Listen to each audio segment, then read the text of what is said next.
ನಮ್ಮ ಪತ್ರಕರ್ತರೆಲ್ಲ ನಮ್ಮ ತಾಲೂಕಿನಾದ್ಯಂತ ಎಲ್ಲ ಇವತ್ತೇನು ನಮ್ಮ ಶಾಸಕರ ಒಂದು ಪತ್ರಿಕಾಗೋಷ್ಠಿಗೆ ತಾವೆಲ್ಲ ಆಗಮಿಸಿದ್ರ ತಮಗೆಲ್ಲ ಸ್ವಾಗತ ಕೋರ್ತೇನೆ. ಹಾಗೂ ಕೋರ್ತಾ ಹಲವಾರು ವಿಚಾರಗಳ ಬಗ್ಗೆ ನಮ್ಮ ಶಾಸಕರು ಸಂಕ್ಷಿಪ್ತವಾಗಿ ವಿವರಿಸ್ತಾರೆ. ಅದಕ್ಕೆ ತಮಗೆಲ್ಲ ಸ್ವಾಗತ ಅಂತ ಹೇಳಕ್ಕೆ ಇಷ್ಟ. ನಾನು ವೈಯಕ್ತಿಕವಾಗಿ ಸ್ವಾಗತವನ್ನು ಹೇಳಲಿಕ್ಕೆ ಬಯಸ್ತೇನೆ. ಬಹು ಮುಖ್ಯವಾಗಿ ನಮ್ಮ ಆನೇಕಲ್ ತಾಲೂಕಿಗೆ ಒಂದು ಹೆಮ್ಮೆ ತರುವಂಥ ಒಂದು ವಿಷಯ. ಮೊನ್ನೆ ತಾನೇ ನಮ್ಮ ಕರ್ನಾಟಕ ಹೌಸಿಂಗ್ ಬೋರ್ಡ್ ಮಾನ್ಯ ಮಂತ್ರಿಗಳಾದಂಥ ಜಮೀರ್ ಅಹಮದ್ ರವರು, KHB ಅಧ್ಯಕ್ಷರು ಶಂಕರಲಿಂಗೇಗೌಡರು ಮತ್ತು ಮಾನ್ಯ ಮುಖ್ಯಮಂತ್ರಿಗಳು, ಉಪಮುಖ್ಯಮಂತ್ರಿಗಳಾದಂಥ DK ಶಿವಕುಮಾರ್ ಅವರು ಎಲ್ಲರೂ ಕೂಡ ಈ ಅಂತಾರಾಷ್ಟ್ರೀಯ ಒಂದು ಕ್ರೀಡಾಂಗಣವನ್ನು ಮಾಡಬೇಕು ಅಂಥೇಳಿ ಇಂದಿನ ಒಂದು ಸರ್ಕಾರದ ಅವಧಿಯಲ್ಲಿ ನಮ್ಮ ಇಂಡ್ಲವಾಡಿ ಅಂದರೆ ನಮ್ಮ ಆನೇಕಲ್ ತಾಲೂಕಿನಲ್ಲಿ ಇಂಡ್ಲವಾಡಿ ಗ್ರಾಮದ ಹತ್ರ ಏನು ನಮ್ಮ ಕರ್ನಾಟಕ ಹೌಸಿಂಗ್ ಬೋರ್ಡ್ಗೆ ಲ್ಯಾಂಡ್ ಅಕ್ವಿಸಿಷನ್ ಆಗಿದೆ. ಆ ಸಂದರ್ಭದಲ್ಲಿ ನಮ್ಮ ತಾಲೂಕಿಗೆ ಒಂದು ಅಂತಾರಾಷ್ಟ್ರೀಯ ಮಟ್ಟದ ಒಂದು ಕ್ರೀಡಾಂಗಣ ಆಗಬೇಕು ಅಂಥೇಳಿ ನಾನು ಮತ್ತು ನಮ್ಮ ಮಾಜಿ ಲೋಕಸಭಾ ಸದಸ್ಯರಂಥ DK ಸುರೇಶ್ ಅವರು ಆ ಸಂದರ್ಭದಲ್ಲಿ ಅದನ್ನು ಒಂದು ಪ್ರಸ್ತಾಪವನ್ನು ಮಾಡಿದ್ವಿ.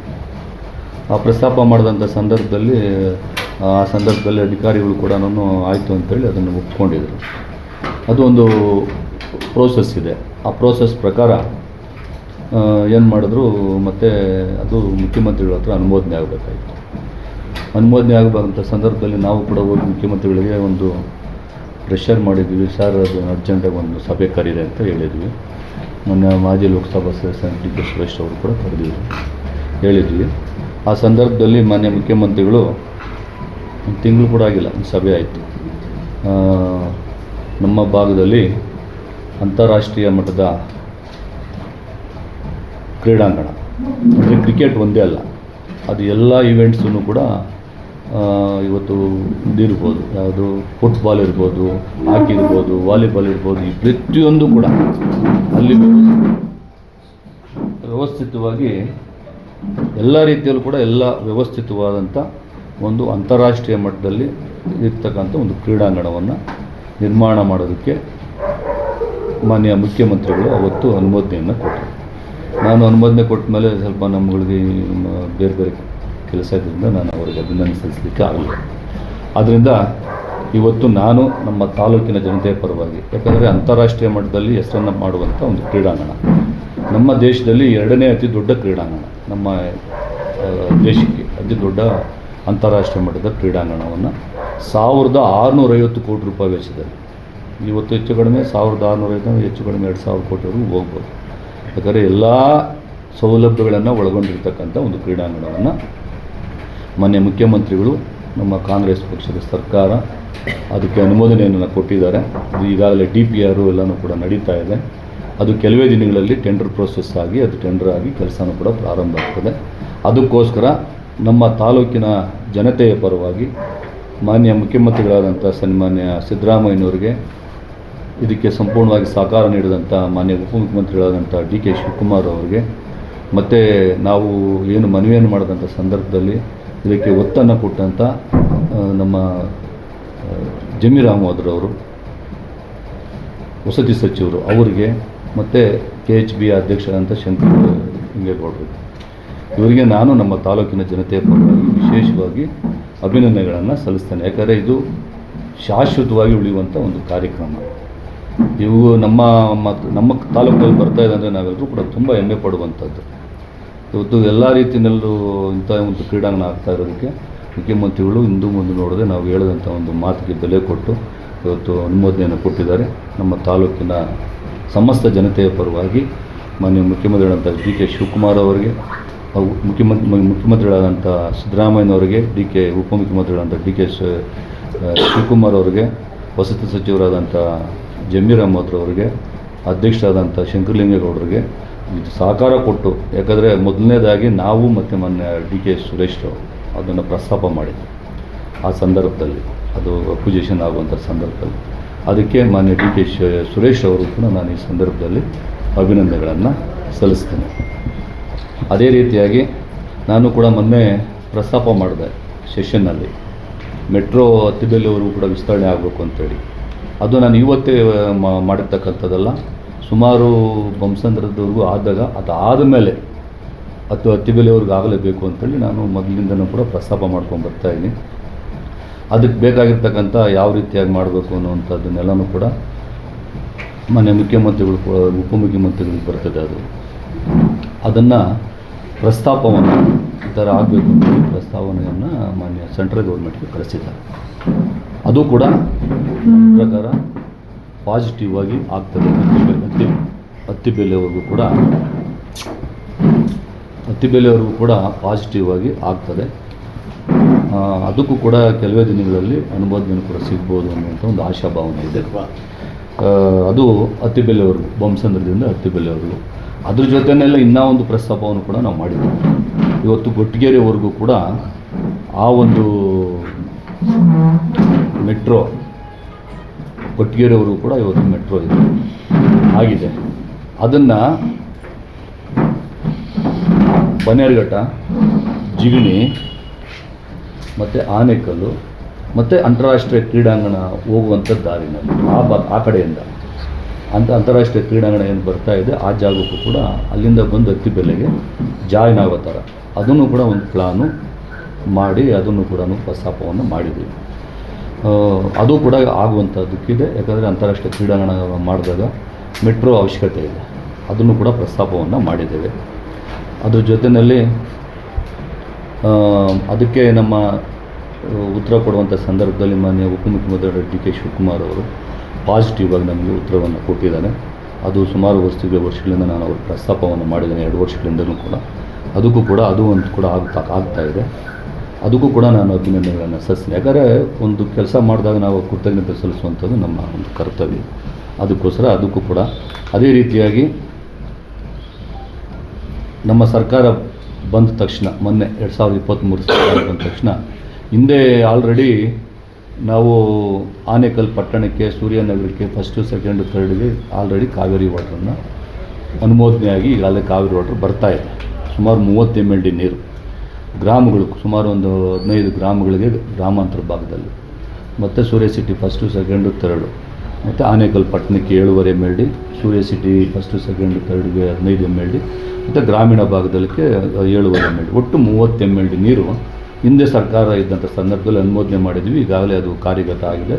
ಅದರಿಂದ ಜನಗಳಿಗೆ ಅನುಕೂಲ ಆಗ್ತಾಯಿದೆ ಆನೇಕಲ್ಲಲ್ಲಿ.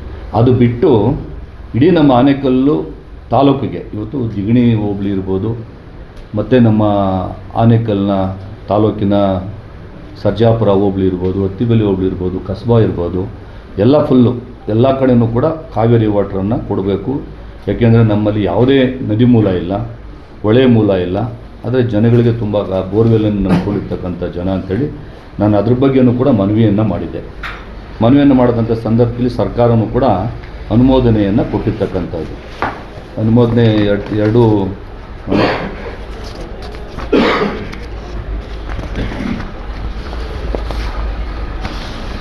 ಇದನ್ನು ಅನುಮೋದನೆ ಆಗಿ ಕೇಂದ್ರ ಸರ್ಕಾರಕ್ಕೆ ಅಪ್ರೂವಲ್ ಹೋಗಿದೆ.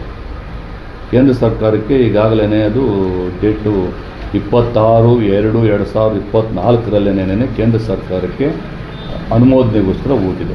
ಅದು ಪೆಂಡಿಂಗ್ ಇದೆ, ಅನುಮೋದನೆ ಇನ್ನೂ ಆಗಿಲ್ಲ. ಅದಕ್ಕೋಸ್ಕರ ನಾನು ಕೇಂದ್ರ ಸರ್ಕಾರವನ್ನು ಕೂಡ ಮನವಿ ಮಾಡ್ತೇನೆ. ಇದು ಸಾರ್ವಜನಿಕರಿಗೆ ಕುಡಿಯೋ ನೀರಿನ ವ್ಯವಸ್ಥೆಗೆ ಮಾಡಿರ್ತಕ್ಕಂಥ ಒಂದು ಅನುಮೋದನೆ ನಮ್ಮ ಸರ್ಕಾರ ಮಾಡಿದೆ. ಅದನ್ನು ಕೂಡಲೇ ಅಲ್ಲಿ ಏನು ಪೆಂಡಿಂಗ್ ಇದೆ ಅದನ್ನು ಅಪ್ರೂವಲ್ ಮಾಡಿಕೊಡ್ಬೇಕು ಅಂತೇಳಿ ಮನವಿಯನ್ನು ಮಾಡ್ತೀನಿ. ಕೇಂದ್ರ ಸರ್ಕಾರದಲ್ಲಿ ಪೆಂಡಿಂಗ್ ಇದೆ, ಅದೀಗಾಗಲೇ ರಾಜ್ಯ ಸರ್ಕಾರದಿಂದ ಅಲ್ಲಿಗೆ ಕಳಿಸಿದ್ದಾರೆ. ಅದು ಒಟ್ಟಾರೆಯಾಗಿ ಸುಮಾರು 1000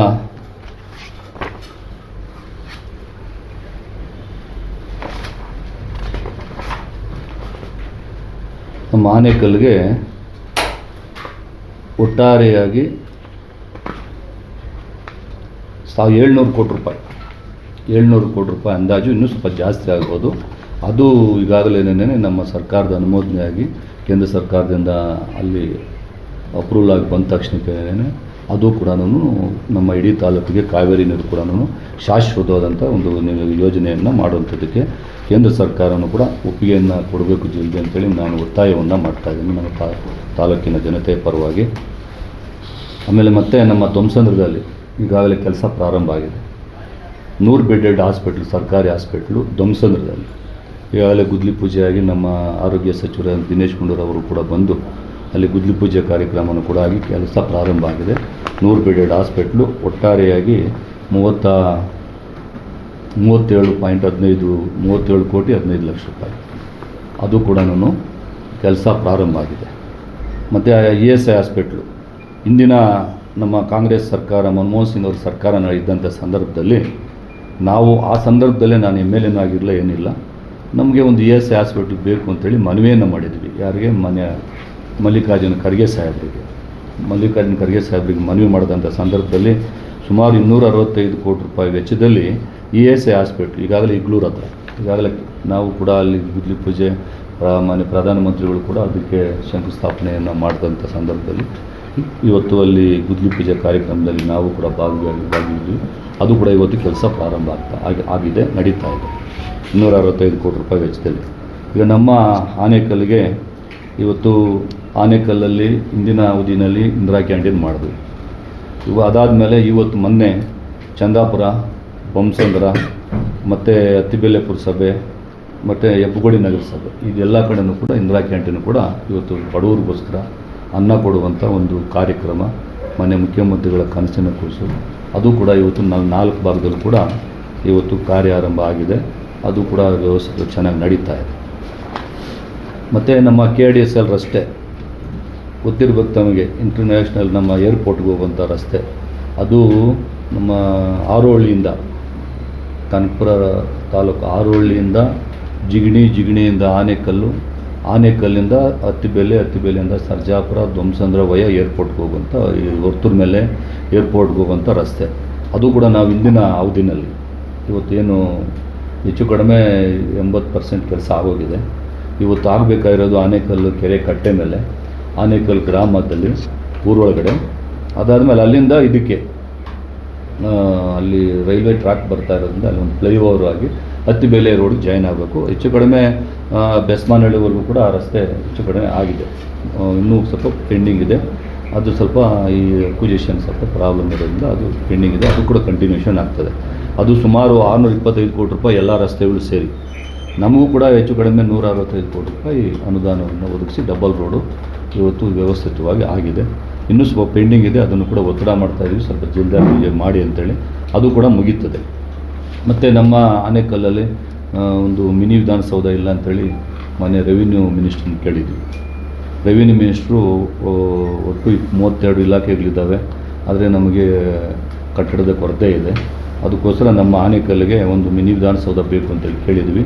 ಅದು ಕೂಡ ಅನುಮೋದನೆಯಾಗಿ ಟೆಂಡರ್ ಆಗಿ ಸುಮಾರು 16 ಕೋಟಿ ರೂಪಾಯಿ ವೆಚ್ಚದಲ್ಲಿ ಇವತ್ತು ಅದು ಕೂಡ ಗುದ್ಲಿ ಪೂಜೆ ಮಾಡಬೇಕು. ಅದು ಮಂತ್ರಿಗಳು ಕೂಡ ಬರ್ತಾರೆ. ಅದು ಕೂಡ ಇವತ್ತು ಅನುಮೋದನೆ ಆಗಿದೆ. ಅದು ಕೂಡ ಕೆಲಸ ಪ್ರಾರಂಭ ಆಗ್ತದೆ. 16 ಕೋಟಿ ರೂಪಾಯಿ ವೆಚ್ಚದಲ್ಲಿ ಮಿನಿ ವಿಧಾನಸೌಧ. ಅದೇ ರೀತಿಯಾಗಿ ನಮ್ಮ ಶಾಸಕರುಗಳಿಗೆ ಮೊನ್ನೆ ತಾನೇ ಮುಖ್ಯಮಂತ್ರಿಗಳು 50 ಕೋಟಿ ರೂಪಾಯಿ ಅನುದಾನವನ್ನು ಕೊಟ್ಟಿದ್ದಾರೆ, ರಸ್ತೆಗಳ ಅಭಿವೃದ್ಧಿಪಡಿಸಬೇಕು ಅಂತೇಳಿ.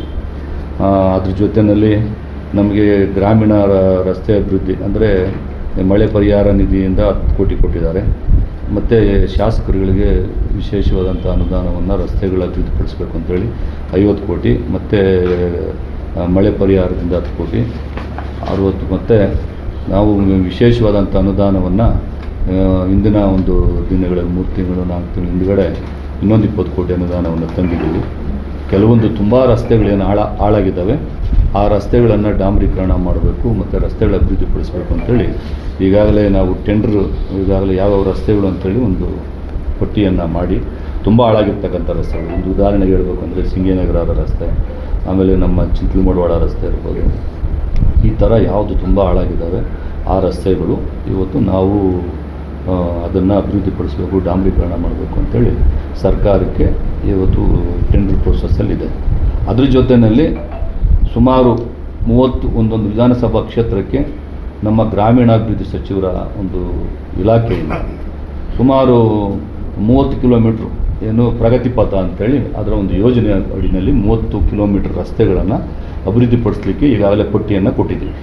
30 ಕಿಲೋಮೀಟ್ರ್ ಮತ್ತು ಇನ್ನೂ 40 ಕಿಲೋಮೀಟ್ರ್ ಹೆಚ್ಚಾಗಿ ನಮಗೆ ಹೆಚ್ಚುವರಿಯಾಗಿ ಬೇಕು ಅಂತೇಳಿ ಹೆಚ್ಚುವರಿಯಾಗಿ ಕೊಡಿ ಅಂತೇಳಿ ಮಾನ್ಯ ಮಂತ್ರಿಗಳನ್ನು ಕೇಳಿದ್ದೀವಿ. ಹೆಚ್ಚುವರಿಯಾಗಿ 40 ಕಿಲೋಮೀಟ್ರ್ ಎಕ್ಸ್ಟ್ರಾ ಕೊಡಿ, ನಮಗೆ ತುಂಬ ಹಾಳಾಗಿದ್ದಾವೆ ಅಂತೇಳಿ ಕೇಳಿದ್ದೀವಿ. ಅದನ್ನು ಕೂಡ ಆಯಿತು ನೋಡೋಣ ಅಂತ ನಮ್ಮ ಮಂತ್ರಿಗಳು ಹೇಳಿದ್ದಾರೆ. 30 ಕಿಲೋಮೀಟ್ರ್ ಮಾತ್ರ ರಸ್ತೆಗಳೇನು ಗ್ರಾಮೀಣ ರಸ್ತೆಗಳಿದ್ದಾವೆ ಅದನ್ನು ಕೊಡುವಂಥದ್ದಕ್ಕೆ ಈಗ ಪಟ್ಟಿಯನ್ನು ಕೊಟ್ಟಿದ್ದೀವಿ. ಯಾವ್ಯಾವ ರಸ್ತೆಗಳು ಹೋಗಿದ್ದಾವೆ ಪಟ್ಟಿ ಕೊಟ್ಟಿದ್ದೀವಿ. ಮತ್ತು ಇವತ್ತು ಇಡೀ ನಮ್ಮ ಬೆಂಗಳೂರು ನಗರದಲ್ಲೇ ತುಂಬ ಅದ್ಭುತವಾದಂಥ ಒಂದು ಅಂಬೇಡ್ಕರ್ ಭವನ ಏನು ಬೆಂಗಳೂರಲ್ಲಿದೆ ಮತ್ತು ಮೈಸೂರಲ್ಲಿದೆ, ದೇವನಹಳ್ಳಿ ಹತ್ರ ಇದೆ. ಇದು ನಮ್ಮದು 4ನೇ, ಅಂದರೆ ಸುಮಾರು 17 ಕೋಟಿ 40 ಲಕ್ಷ ರೂಪಾಯಿ ವೆಚ್ಚದಲ್ಲಿ ಮುಗಿಯುವಂಥದ್ದಲ್ಲಿದೆ ಅಂಬೇಡ್ಕರ್ ಭವನ. ಸ್ವಲ್ಪ ಕೆಲಸ ಇದೆ, ಅದು ಕೂಡ ಕೆಲವೇ ದಿನಗಳಲ್ಲಿ ಮುಗಿದು ಅದನ್ನು ಮಾನ್ಯ ಮುಖ್ಯಮಂತ್ರಿಗಳನ್ನು ಕರೆಸಿ ಮುಖ್ಯಮಂತ್ರಿಗಳ ಮುಖಾಂತರ ಅದನ್ನು ಉದ್ಘಾಟನೆಯನ್ನು ಕೂಡ ಮಾಡ್ತೇವೆ. ಮತ್ತು ಅದೇ ರೀತಿಯಾಗಿ ಸುಮಾರು ನಮ್ಮ ಹೆಬ್ಬಗೋಡಿ ನಗರಸಭೆ, ಬೊಮ್ಮಸಂದ್ರ, ಚಂದಾಪುರ ಈ ಭಾಗಕ್ಕೆ ಕೆರೆಗಳು ಏನು ಮಲಿನವಾದಂಥ ನೀರು ಕೆರೆಗಳಿಗೆ ಹೋಗ್ತಾ ಇತ್ತು. ಆ ಕೆರೆಗಳಿಗೆ ಹೋಗುವಂಥ ಒಂದು ಸಂದರ್ಭದಲ್ಲಿ ಇವತ್ತು ನಮ್ಮ ಸರ್ಕಾರದ ವತಿಯಿಂದ ಅದೆಲ್ಲನೂ ಕೂಡ ಮಲಿನ ಆಗಬಾರ್ದು ಕೆರೆಗಳು ಅಂತೇಳಿ ಅದನ್ನು ಡೈವರ್ಟ್ ಮಾಡಿ ಎಲ್ಲ ಕಡೆ UGD ಮಾಡಿ ಮತ್ತು STP ಮಾಡಿ ಆ ಎಲ್ಲ ಈ 3 ನಗರಸಭೆ ಮತ್ತು ಪುರಸಭೆ ಎರಡಕ್ಕೂ ಕೂಡ ಒಟ್ಟಾರೆಯಾಗಿ 194 ಕೋಟಿ ರೂಪಾಯಿ ವೆಚ್ಚದಲ್ಲಿ ಈಗಾಗಲೇ UGD ಕೆಲಸ ಹೆಬ್ಬಗೋಡಿನಲ್ಲೆಲ್ಲ ಪ್ರಾರಂಭ ಆಗಿದೆ. ಅದೇ ಥರನೇ ಚಂದಾಪುರದಲ್ಲೂ ಕೂಡ ಪ್ರಾರಂಭ ಆಗಿದೆ. ಈ ಮುಖ್ಯ ರಸ್ತೆಗಳು 194 ಕೋಟಿ ರೂಪಾಯಿ ವೆಚ್ಚದಲ್ಲಿ ಇವತ್ತು UGD ಕೆಲಸ 3 2 ಪುರಸಭೆ 1 ನಗರಸಭೆ. ಅದೇ ರೀತಿಯಾಗಿ ನಮ್ಮ ಸರ್ಜಾಪುರಕ್ಕೆ ಒಂದು ನೂತನವಾದಂಥ ಒಂದು ಪೊಲೀಸ್ ಕಟ್ಟಡನೂ ಕೂಡ 4 ಕೋಟಿ 40 ಲಕ್ಷ ರೂಪಾಯಿ ವೆಚ್ಚದಲ್ಲಿ ಅದು ಕೆಲವೇ ದಿನಗಳಲ್ಲಿ ಗುದ್ಲಿ ಪೂಜೆ ಮಾಡಬೇಕಾಗುತ್ತೆ. ಅದೇ ರೀತಿಯಾಗಿ ನಮ್ಮ ಸರ್ಕಾರದ ಗ್ಯಾರಂಟಿ ಯೋಜನೆಗಳು ಇವತ್ತು ಜನರಿಗೆ ತುಂಬ ಬಡತನದಲ್ಲಿರ್ತಕ್ಕಂಥ ಜನಗಳಿಗೆ ಇವತ್ತು ಗ್ಯಾರಂಟಿ ಯೋಜನೆಗಳು ಏನಿದೆ ಅಂತ ಹೇಳಿದ್ರೆ ಅದರಿಂದ ತುಂಬ ಜನಗಳಿಗೆ ಸಹಾಯ ಆಗ್ತದೆ. ಇವತ್ತು 2,000 ರೂಪಾಯಿ ಒಟ್ಟಾರೆಯಾಗಿ ನಮ್ಮ ತಾಲೂಕಿನಲ್ಲಿ 82,440 ಜನಕ್ಕೆ ಇವತ್ತು ಒಂದು ತಿಂಗಳಿಗೆ 2,000 ರೂಪಾಯಿ ಒಂದು ಕುಟುಂಬದಲ್ಲಿ ಒಬ್ಬರಿಗೆ ಹೋಗ್ತಾ ಇದೆ. 2,000 ರೂಪಾಯಿ ಅದು ಒಟ್ಟಾರೆಯಾಗಿ 16.49 ಕೋಟಿ ನಮ್ಮ ತಿಂಗಳಿಗೆ ಅದರ ಹಣ ನಮ್ಮ ತಾಲೂಕಿಗೆ ಬರ್ತಾ ಇರ್ತಕ್ಕಂಥದ್ದು 16.49 ಕೋಟಿ ರೂಪಾಯಿ ಇವತ್ತು ತಿಂಗಳಿಗೆ ಬರ್ತಾ ಇದೆ ನಮ್ಮ ತಾಲೂಕಿನ ಜನತೆಗೆ. ಅದೇ ರೀತಿಯಾಗಿ ಅನ್ನಭಾಗ್ಯ ಯೋಜನೆಯಲ್ಲಿ ಒಟ್ಟಾರೆಯಾಗಿ 77,670 ಕುಟುಂಬಕ್ಕೆ ಇವತ್ತು 10 kg ಅಕ್ಕಿ ಫ್ರೀಯಾಗಿ ಸರ್ಕಾರದಿಂದ ಇವತ್ತು ಸಿಗ್ತಾ ಇದೆ. 10 kg ಅಕ್ಕಿ ಫ್ರೀಯಾಗಿ ಅದು 2,44,633 ಮಂದಿ ಆಹಾರ ಧಾನ್ಯವನ್ನು ಇವತ್ತು ಅಕ್ಕಿಗಳ ಮತ್ತು ರಾಗಿ ಇದನ್ನು ಪಡಿತಾ ಇದ್ದಾರೆ ನಮ್ಮ ತಾಲೂಕಿನಲ್ಲಿ. ಅದೇ ರೀತಿಯಾಗಿ ಗೃಹ ಜ್ಯೋತಿ ಯೋಜನೆಯಡಿನಲ್ಲಿ ನಮ್ಮ ಆನೇಕಲ್ ತಾಲೂಕಿನಲ್ಲಿ ಇವತ್ತು 2,35,280 ಮನೆಗಳಿಗೆ ಇವತ್ತು 200 ಯೂನಿಟ್ ಕರೆಂಟು ಫುಲ್ ಫ್ರೀಯಾಗಿ ಒಟ್ಟಾರೆಯಾಗಿ 13 ಕೋಟಿ ರೂಪಾಯಿ ಸರ್ಕಾರದಿಂದ ಅನುದಾನವನ್ನು ಅದಕ್ಕೆ ನಮ್ಮ ತಾಲೂಕಿಂದ ಕೊಡ್ತಾ ಇರ್ತಕ್ಕಂಥದ್ದು ಇನ್ನು ಗೃಹ ಜ್ಯೋತಿ ಯೋಜನೆ ಮುಖಾಂತರ. ಅದೇ ರೀತಿಯಾಗಿ ಶಕ್ತಿ ಯೋಜನೆಯಲ್ಲಿ ಈಗಾಗಲೇ ಎಲ್ಲರೂ ಕೂಡ ಬಸ್ಗಳಲ್ಲಿ ಫ್ರೀಯಾಗಿ ಓಡಾಡ್ತಾ ಇದ್ದಾರೆ. ಅದರಿಂದನೂ ಕೂಡ ಜನಗಳಿಗೆ ಇವತ್ತು ಅನುಕೂಲ ಆಗ್ತಾಯಿದೆ ಸರ್ಕಾರದಿಂದ. ಅದೇ ರೀತಿಯಾಗಿ ಇವತ್ತು ನಮ್ಮ ಸರ್ಜಾಪುರದಲ್ಲಿ ಒಂದು ಸರ್ಕಾರಿ ಫೀಲ್ಡ್ ಇದೆ, ಅದನ್ನು ಒಂದು ಸ್ಟೇಡಿಯಂ ಮಾಡಬೇಕು ಅಂತೇಳಿ ಮಾನ್ಯ ಮುಖ್ಯಮಂತ್ರಿಗಳಲ್ಲಿ ಮನವಿ ಮಾಡಿದ್ದಾನೆ. ಮುಖ್ಯಮಂತ್ರಿಗಳು ಸಕಾರಾತ್ಮಕವಾಗಿ ಸ್ಪಂದನೆ ಮಾಡಿ ಅದನ್ನು ಬರೆದಿದ್ದಾರೆ. ಅದು ಕೂಡ ಪ್ರೋಸೆಸ್ಸಲ್ಲಿದೆ. ಅದೇ ರೀತಿಯಾಗಿ ASP ಗ್ರೌಂಡು ಕೂಡ 6 ಕೋಟಿ 30 ಲಕ್ಷ ರೂಪಾಯಿ ವೆಚ್ಚದಲ್ಲಿ ASB ಗ್ರೌಂಡು ಮತ್ತು 4 ಕೋಟಿ 90 ಲಕ್ಷ ರೂಪಾಯಿ ವೆಚ್ಚದಲ್ಲಿ ನಮ್ಮ ಸರ್ಜಾಪುರ ಗ್ರೌಂಡು ಮತ್ತು ಆನೇಕಲ್ ತಾಲೂಕಿನ ಕ್ರೀಡಾಂಗಣ ಅದು ಸುಮಾರು ದಿವಸದಿಂದ ಸ್ವಲ್ಪ ಪೆಂಡಿಂಗ್ ಆಗ್ತಾನೆ ಇದೆ. ಅದು ಕೂಡ 10 ಕೋಟಿ ರೂಪಾಯಿ ವೆಚ್ಚದಲ್ಲಿ ಬೇಕು ಅಂತೇಳಿ ಕೇಳಿದ್ದೀವಿ. ಸರ್ಕಾರದ ಒಂದು ಅನುದಾನಗಳ ಸ್ವಲ್ಪ ನೋಡಿಕೊಂಡು ಅದನ್ನು ಕೂಡ ಕೊಡ್ತೀವಿ ಅಂತ ಹೇಳಿದ್ದಾರೆ. ಮತ್ತು ರಾಜೀವ್ ಗಾಂಧಿ ವಸತಿ ನಿಗಮದಿಂದ 1 ಲಕ್ಷ ಬಹುಮಾಡಿಕ ವಸತಿ ಯೋಜನೆಯಲ್ಲಿ ಇವತ್ತು ನಮ್ಮ ಭಾಗದಲ್ಲಿ ತಾಲೂಕಿನ ಕೂಗೂರು ಗ್ರಾಮದಲ್ಲಿ ಇವತ್ತು ಬಿಲ್ಡಿಂಗ್ ಆಗಿದೆ. ಸುಮಾರು ಜನ ಬಡವರಿಗೆ ಅನುಕೂಲ ಆಗಿದೆ. ಚಿಕ್ಕನಹಳ್ಳಿ ಗ್ರಾಮ, ಚಿಕ್ಕನಹಳ್ಳಿ, ಕಾಮನಹಳ್ಳಿ, ಗೋಳಿಮಂಗಲ, ಆನೇಕಲ್ ಗ್ರಾಮಾಂತರ ಮತ್ತು ಲಿಂಗಾಪುರ,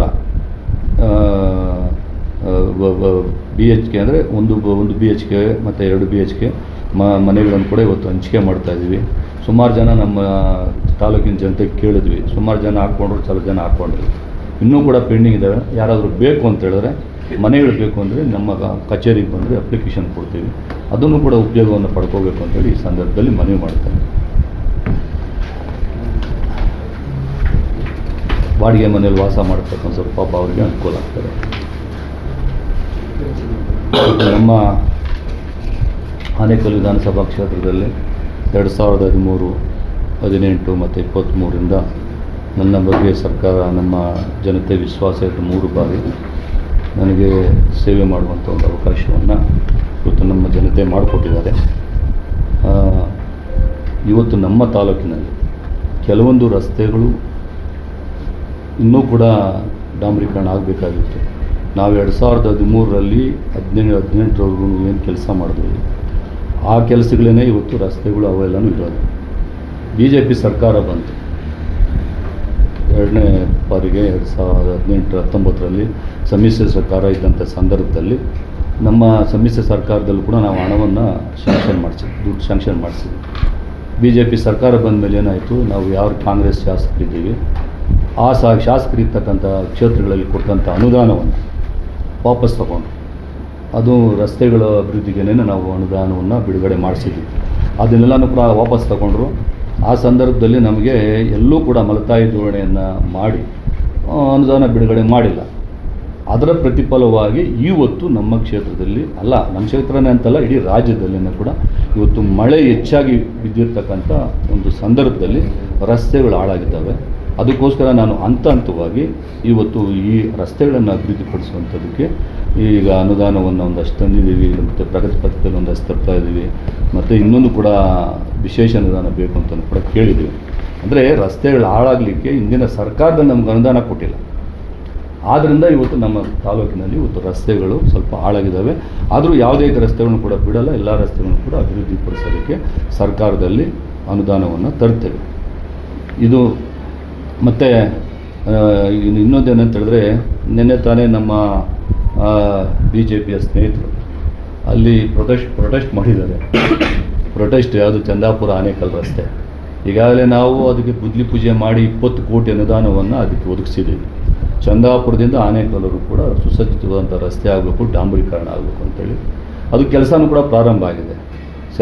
ಆ ಕೆಲಸ ಕುಂಠಿತವಾಗಿ ನಡೀಲಿಕ್ಕೆ ಕಾರಣ ಏನು ಅಂತ ಹೇಳಿದ್ರೆ, ಮಳೆ ಬರ್ತಾನೆ ಇದೆ, ಜಿಲ್ಲೆ ಹಾಕಿಬಿಟ್ಟಿದ್ದಾರೆ, ಅಂದರೆ ವೆಟ್ ಮಿಕ್ಸು. ಮಳೆ ಬರ್ತಾನೆ ಇರೋದ್ರಿಂದ ಮಳೆ ಸಂದರ್ಭದಲ್ಲಿ ಟಾರ್ ಹಾಕಲಿಕ್ಕೆ ಆಗಲ್ಲ. ಅದ್ರ ಜೊತೆಯಲ್ಲಿ ಇನ್ನೊಂದು ಸಮಸ್ಯೆ ಏನು ಅಂತ ಹೇಳಿದ್ರೆ, ಇವತ್ತು ಹೇಳಿದ್ನಲ್ಲ ನಾನು 194 ಕೋಟಿ ರೂಪಾಯಿ ವೆಚ್ಚದಲ್ಲಿ ಇದು UGD ಕೆಲಸ ಮತ್ತು STP ಕೆಲಸ, ಆ UGD ಕೆಲಸನೂ ಕೂಡ ಮೇನ್ ರೋಡಲ್ಲಿ ಇವತ್ತು ನಡೀತಾ ಇದೆ.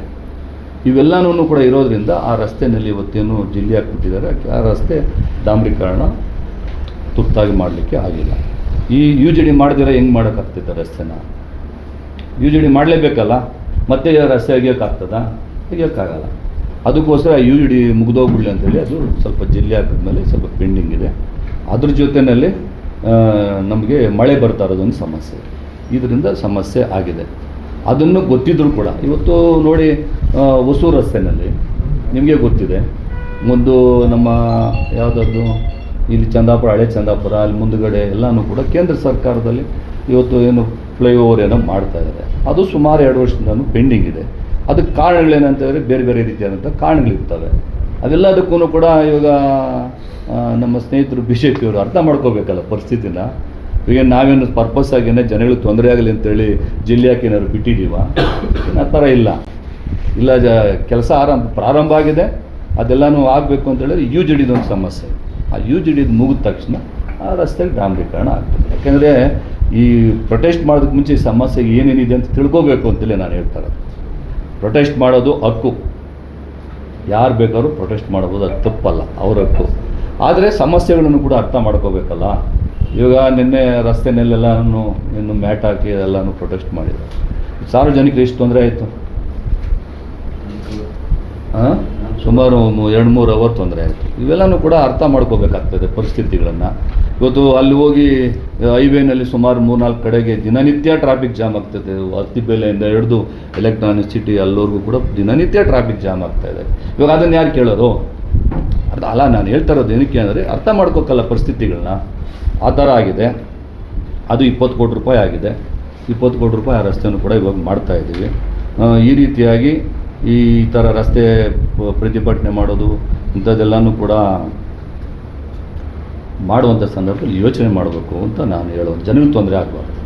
ಈ ರೀತಿಯಾಗಿ ಇವತ್ತು ನನ್ನ ಕ್ಷೇತ್ರದ ಜನತೆಗೆ ನಾನು ಪ್ರಾಮಾಣಿಕವಾಗಿ ನ್ಯಾಯ ಕೊಡುವಂಥ ಕೆಲಸವನ್ನು ಎಲ್ಲ ಹಂತದಲ್ಲೂ ಕೂಡ ಎಲ್ಲ ಮಾಡಲಿಕ್ಕೆ ಒಂದೇ ಸಾರಿ ಮಾಡಲಿಕ್ಕೆ ನಾವು ದೇವರಲ್ಲ, ಯಾರು ಕೂಡ ದೇವರಾಗಲಿಕ್ಕೆ ಸಾಧ್ಯ ಇಲ್ಲ. ತಥಾಸ್ತು ಅಂತ ತಕ್ಷಣಕ್ಕೆ ಎಲ್ಲ ಬಂದುಬಿಡೋಕ್ಕೆ ಹಂತ ಹಂತವಾಗಿ ಕೆಲಸಗಳಾಗ್ತವೆ. ಎಲ್ಲರೂ ಕೂಡ ಕೋಪ್ರೇಷನ್ ಕೊಡಬೇಕು. ಯಾಕೆ ಹಿಂದಿನ ಸರ್ಕಾರದಲ್ಲಿ ನಾವು ಮಾಡಿಲ್ವಾ? ಒಂದೇ ಒಂದು ರಸ್ತೆ ಕೂಡ ಎಲ್ಲೂ ಇರಲಿಲ್ಲ. ಇಡೀ ತಾಲೂಕಿನಾದ್ಯಂತ ಇವತ್ತು PWD ರಸ್ತೆಗಳನ್ನ ಡಬಲ್ ರೋಡ್ ಮಾಡಿದ್ದೀವಿ, ಅನೇಕ ರಸ್ತೆಗಳ ಡಾಂಬರೀಕರಣ ಹಾಕಿದ್ದೀವಿ, ಕಾಂಕ್ರೀಟ್ ರಸ್ತೆಗಳು ಮಾಡಿದ್ದೀವಿ, ಎಲ್ಲ ಮಾಡಿದ್ದೀವಿ. ಇವಾಗ ಏನಾಯ್ತು ಅಂದರೆ ಈ ಸಾರಿ ಹೋದ ಸಾರಿನೂ ತುಂಬ ಮಳೆ, ಈ ಸಾರಿನೂ ತುಂಬ ಮಳೆ. ಈ ಮಳೆಯಲ್ಲಿ ಸ್ವಲ್ಪ ಹೆಚ್ಚು ಕಡಿಮೆ ಒಂದಷ್ಟು ರಸ್ತೆಗಳು ಹಾಳಾಗಿದ್ದಾವೆ. ಎಲ್ಲ ರಸ್ತೆಗಳು ಕೂಡ ಒಂದು ಹಂತವಾಗಿ, ಎಲ್ಲ ಒಂದೇ ಸಾರಿ ಮಾಡಲಿಕ್ಕೆ ಸಾಧ್ಯ ಆಗೋಲ್ಲ, ಹಂತವಾಗಿ ಎಲ್ಲ ರಸ್ತೆಗಳನ್ನು ಕೂಡ ಮಾಡುವಂಥದ್ದಕ್ಕೆ ಚಾಲನೆಯನ್ನು ಕೊಡ್ತೀವಿ. ಇವತ್ತು ನೋಡಿ, ಎಲ್ಲ ರಸ್ತೆಗಳು ಕೂಡ ಇಷ್ಟಿಷ್ಟು ಹಣ ಬೇಕು ಅಂತೇಳಿ ನಾವು ಪಟ್ಟಿಗಳೆಲ್ಲ ಮಾಡಿ ಯಾವ ರಸ್ತೆ ನಾನು ದಿನನಿತ್ಯ ಓಡಾಡ್ತಾ ಇರ್ತೀನಿ. ಇಡೀ ಕ್ಷೇತ್ರದಾದ್ಯಂತ ದಿನನಿತ್ಯ ಓಡಾಡ್ತಾ ಇರ್ತೀನಿ. ಯಾವ ರಸ್ತೆ ಹಾಳಾಗಿರ್ತದೆ, ಯಾವ ರಸ್ತೆ ಏನೇನು ಪ್ರಾಬ್ಲಮ್ ಇದೆ ಅಂತೇಳಿ ನನಗೆ ಗೊತ್ತಿರ್ತದೆ.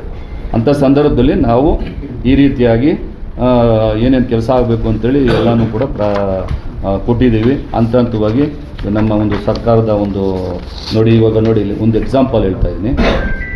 20 ಕೋಟಿ ರೂಪಾಯಿ ಅನುದಾನ ತಂದ ಮೇಲೆ ಮುತ್ತಾನಲ್ಲೂರು ಸರ್ಕಲ್ನಿಂದ ಧ್ವಂಸಂದ್ರ ಸರ್ಕಲ್ವರೆಗೆ ಅದು ಇನ್ನೂ ಒಂದು ಪ್ಲ್ಯಾನ್ ಮಾಡಿದ್ದೀವಿ. ಈ ರಸ್ತೆ ಯಾಕೆ ಮುತ್ತಾನಲ್ಲೂರು ಕ್ರಾಸಲ್ಲಿ ಒಬ್ಬರು ಮುಖಂಡರು, ನಮ್ಮ BJP ಮುಖಂಡರು ಅಲ್ಲಿ ಸ್ಟೇ ತಂದು ಇಟ್ಕೊಂಡಿದ್ದಾರೆ. ಸರ್ಕಲಲ್ಲಿ ರೋಡ್ ಪಕ್ಕದಲ್ಲಿ ಸ್ಟೇ ಇದೆ, ಇದು ನಮ್ಮ ಜಾಗ, ಇದು ಸಾರ್ವಜನಿಕರಿಗೆ ಬಿಡೋಕ್ಕಾಗಲ್ಲ ಅಂತ ಹೇಳ್ಬಿಟ್ಟು ಸ್ಟೇ ತಂದು ಇಟ್ಕೊಂಡವ್ರೆ ಆ ಜಾಗಕ್ಕೆ. ಅದೆಲ್ಲ ಬೇಕಾದ್ರೆ ಕೇಳಿ, ಯಾರು ಬೇಕಾದ್ರೂ ಹೋಗಿ ಅಲ್ಲಿ ಕೇಳಿ. ಆ ಮುತ್ತಾನಲ್ಲೂರು ಸರ್ಕಲಲ್ಲಿ ಆ ರಸ್ತೆ ಮಾಡೋಕ್ಕೆ ಅಲ್ಲಿ ಅದೊಂದು ಸಮಸ್ಯೆ ಇದೆ. ಈಗ ಅದಕ್ಕೂ ಕೂಡ ಅನುದಾನವನ್ನು ನಾವು ನಿಗದಿ ಮಾಡಿಟ್ಟಿದ್ದೀವಿ, ಆ ರಸ್ತೆಯನ್ನು ಮಾಡಬೇಕು ಅಂತೇಳಿ. ಅದರ ಜೊತೆಯಲ್ಲಿ ಮುತ್ತಾನಲ್ಲೂರು ಸರ್ಕಲಿಂದ ಧ್ವಂಸಂದ್ರ ಸರ್ಕಲ್ವರೆಗೆ ಡಬಲ್ ರೋಡ್ಗೆ 2 ಕೋಟಿ ರೂಪಾಯಿ. ಸರ್ಜಾಪುರದಿಂದ ಇಟ್ಟಂಗೂರು, ಗೋಣಗಟ್ಟಪುರ, ಜಂಪನಹಳ್ಳಿ, ಮುರ್ದೂರು ಮಾರ್ಗವಾಗಿ ಅದು ಕೂಡ ರಸ್ತೆ PWD ರಸ್ತೆ 4.25 ಕೋಟಿ ರೂಪಾಯಿ. TCL ಗೇಟಿನಿಂದ ಧ್ವಂಸಂದ್ರ ಮಾರ್ಗ, ಧ್ವಂಸಂದ್ರ ಸರ್ಕಲ್ವರೆಗೆ 50 ಲಕ್ಷ ರೂಪಾಯಿ. ಬಯಲು ಬಸವೇಶ್ವರ ದೇವಸ್ಥಾನದಿಂದ ಕಾಡಗ್ರಹಾರ ರೋಡು, ಅದು 2 ಕೋಟಿ 10 ಲಕ್ಷ ರೂಪಾಯಿ ಹಾಕಿದ್ದೀವಿ. ಸಿಂಗೇನಗರ ಮಣ್ಣಿನ ಮಾರುಕಟ್ಟೆಯಿಂದ ಸಿಂಗೇನಗರ ಮಾರ್ಗವಾಗಿ 2 ಕೋಟಿ 73 ಲಕ್ಷ ರೂಪಾಯಿ ಆಗಿದೆ. ಆಲ್ರೆಡಿ ಟೆಂಡರ್ ಪ್ರೋಸೆಸ್ಸಲ್ಲಿದೆ. ಆ ಟೆಂಡರ್ ಪ್ರೋಸೆಸ್ ಎಲ್ಲ ಮುಗಿದ ತಕ್ಷಣಕ್ಕೇನೆ ಕೆಲಸಗಳು ಪ್ರಾರಂಭ ಆಗಿ ವರ್ಕ್ ಆರ್ಡರ್ ಆದಮೇಲೆ ಪ್ರಾರಂಭ ಆಗ್ತದೆ. ಆಮೇಲೆ ಹೆಗ್ಗೊಂಡಹಳ್ಳಿ ಗ್ರಾಮದಿಂದ ತಿಪ್ಪಸಂದ್ರ, ಗುಂಜೂರು, ಕತ್ರಗುಪ್ಪೆ ರಸ್ತೆಯಿಂದ ಅದೊಂದು 1 ಕೋಟಿ 40 ಲಕ್ಷ ರೂಪಾಯಿ ಹಾಕ್ಸಿದ್ದೀವಿ. ಸುಣವಾರ ಗ್ರಾಮದಿಂದ ಮುತ್ತೂರು, ಲಕ್ಷ್ಮೀಪುರ, ಬಸವನಪುರ ಮಾರ್ಗವಾಗಿ ಅರೇಹಳ್ಳಿ ಸೇರೋ ರಸ್ತೆಗೆ 3 ಕೋಟಿ 20 ಲಕ್ಷ ರೂಪಾಯಿ ಹಾಕ್ಸಿದ್ದೀವಿ. ಅದೇ ರೀತಿ ಉಸ್ಕೂರು ರೈಲ್ವೆ ಗೇಟ್ನಿಂದ ಚಿಂತಲಮಡವಾಳ ಮಾರ್ಗವಾಗಿ ಮುತ್ತಾನಲ್ಲೂರು ಕ್ರಾಸ್ವರೆಗೆ 3 ಕೋಟಿ ರೂಪಾಯಿ ಹಾಕಿದ್ದೀವಿ. ಗುಂಜೂರು ಮುಗಳೂರು ರಸ್ತೆಯ ಕತ್ರಗುಪ್ಪೆ ಗ್ರಾಮದಿಂದ ಗುಂಜೂರು ಗಡಿವರೆಗೆ 57. ಎಲ್ಲ ಎಲ್ಲೆಲ್ಲಿ ಹಾಳಾಗಿದೆ ಅಂತ ನಾನು ದಿನನಿತ್ಯ ಓಡಾಡ್ತಾ ಇರ್ತೀನಿ, ನನಗೆ ಕೂಡ ಗೊತ್ತಿದೆ. ಅದರ ಎಲ್ಲ ರಸ್ತೆಗಳು ಕೂಡ ಇಂಪಾರ್ಟೆಂಟಾಗಿ ಯಾವುದು ತುಂಬ ಹಾಳಾಗಿದೆ ಅವುಗಳಿಗೆ ಪ್ರಾಮುಖ್ಯತೆಯನ್ನು ಕೊಟ್ಟು ಅದನ್ನು ಮಾಡ್ತಾಯಿದ್ದೀವಿ. ಅದೇ ರೀತಿಯಾಗಿ SCP ಸ್ಕೀಮಲ್ಲಿ ಎಲ್ಲ ಗ್ರಾಮಗಳಿಗೂ ಕೂಡ ಕಾಂಕ್ರೀಟ್ ಹಾಕೋದು ಕೂಡ ಎಲ್ಲನೂ ಪೇಪರ್ ಎಲ್ಲ ಕೊಟ್ಟಿದ್ದೀವಿ. ಮಿನಿ ವಿಧಾನಸೌಧದ್ದು ಕೂಡ ಕೆಲವೇ ದಿನಗಳಲ್ಲಿ ಟೆಂಡ್ರಲ್ಲಿ ಆಗಿದೆ, ಅದು ಕೂಡ ಕೆಲಸದ ಅದು ಆರ್ಡರ್ ಕಾಪಿ ಇದೆ. ಅದೇ ರೀತಿಯಾಗಿ 20 ಕೋಟಿ ರೂಪಾಯಿ ನಮ್ಮ ಮಾನ್ಯ ಮುಖ್ಯಮಂತ್ರಿಗಳು ಅನುಮೋದನೆ ಕೊಟ್ಟಿರ್ತಕ್ಕಂಥದ್ದು ಸಿದ್ದರಾಮಯ್ಯನವರು ನಮಗೆ. ಅದೇ ಪ್ರಗತಿ ಪಥ ನಮ್ಮ ಗ್ರಾಮೀಣಾಭಿವೃದ್ಧಿ ರಸ್ತೆಗಳು ಕೂಡ 30 ಕಿಲೋಮೀಟ್ರ್ಗಳು ಅದು ಕೂಡ ಬರ್ತಾ ಇದೆ. ಎಲ್ಲ ರಸ್ತೆಗಳು ಕೂಡ ಆಗ್ತವೆ. ಏನಂದರೆ ಒಂದೇ ಸಾರಿ ಮಾಡಲಿಕ್ಕೆ ಸಾಧ್ಯ ಆಗಲ್ಲ. ಯಾವುದೇ ಸರ್ಕಾರ ಇದ್ದಂಥ ಸಂದರ್ಭದಲ್ಲಿ BJP ಸರ್ಕಾರ ಇದ್ದಾಗ ನಮಗೆ ಸ್ವಲ್ಪ ಅನುದಾನದ ಸ್ವಲ್ಪ ಈ ಕಡೆಗೆ ಇಡೀ ರಾಜ್ಯ ಅಭಿವೃದ್ಧಿ ಆಗಬೇಕಪ್ಪ ಅನ್ನುವಂಥ ಒಂದು ಉದ್ದೇಶ ಇಟ್ಕೊಂಡು ಅನುದಾನ ಕೊಟ್ಟಿದ್ದರೆ ಈ ಥರ ಪರಿಸ್ಥಿತಿ ಆಗ್ತಾ ಇರಲಿಲ್ಲ. ಅದು ಸಮಸ್ಯೆ ಆಗಿತ್ತು ನಮಗೆ. ಈ ರೀತಿಯಾಗಿ ಆಗಿರ್ತಕ್ಕಂಥದ್ದು. ಆಮೇಲೆ ಇನ್ನೊಂದು ಅಂತ ಹೇಳಿದ್ರೆ ಎಲ್ಲ ರೀತಿಯಲ್ಲೂ ಕೂಡ ನಮ್ಮ ಸುಮ್ಮನೆ ಆದರೂ ಕೂಡ ಏನಾದರೂ ಒಂದೊಂದು ಕ್ರಿಯೇಷನ್ಸು ಅದು ಇದು ಮಾಡ್ತಾ ಇರ್ತಾರೆ.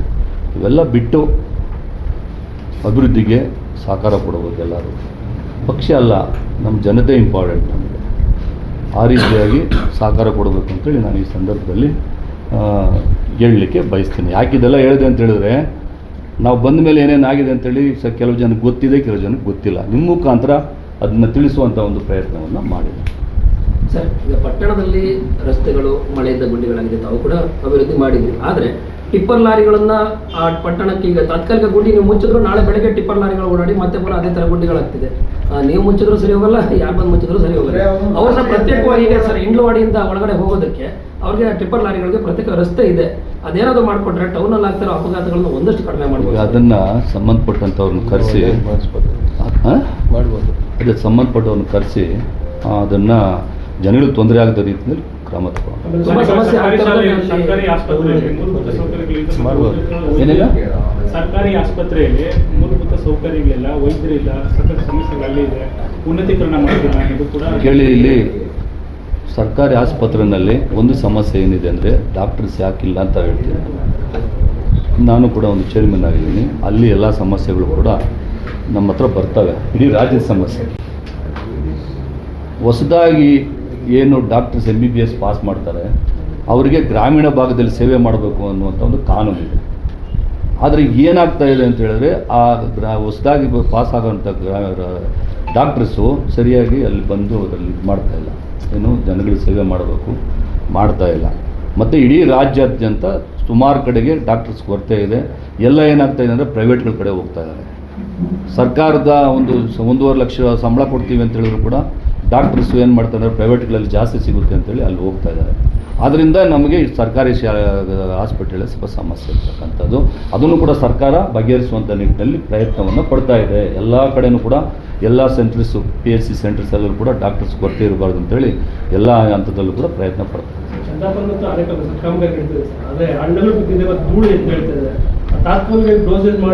ಅಲ್ಲಲ್ಲ, ಹಂಗಲ್ಲ. ಈಗ ಮಳೆ ಬರ್ತಾ ಇದೆ.